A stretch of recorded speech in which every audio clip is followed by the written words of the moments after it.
आज हा भिवंडी लोकसभेमध्ये बाळामामांचा विजय झाला आणि दणदणीत विजय झाला, काय सांगाल?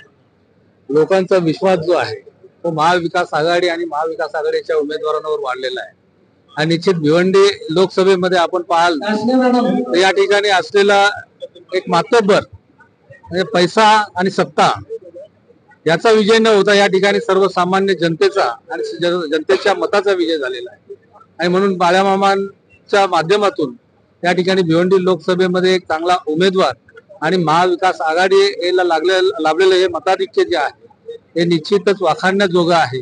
मी सर्व मतदार लोकसभेतील मतदार बंधू भगिनींचं मनापासून आभार व्यक्त करतो की त्यांनी महाविकास आघाडीच्या उमेदवारावर विश्वास ठेवलेला आहे आणि हा विश्वास साध्य करण्याचं काम उमेदवाराच्या माध्यमातून आम्ही सर्व करतो। आता भविष्यात पुढे येणारे अगदी 6 महिन्यानंतर जी विधानसभा आहे त्या संदर्भात काय सांगाल, कशा पद्धतीने इंडिया आघाडी मार्फत लढवली जाणार? आता सध्या तरी महाविकास आघाडी आणि इंडिया गठबंधनचा जो काही विषय आहे तो संपूर्ण देशामध्ये आपण बघतो की एक प्रकारची जी लाट आहे ही लाट आणि मताधिक्य जे आहे जास्तीत जास्त प्रमाणामध्ये महाविकास आघाडी आणि इंडिया गठबंधनला मिळालेलं आहे।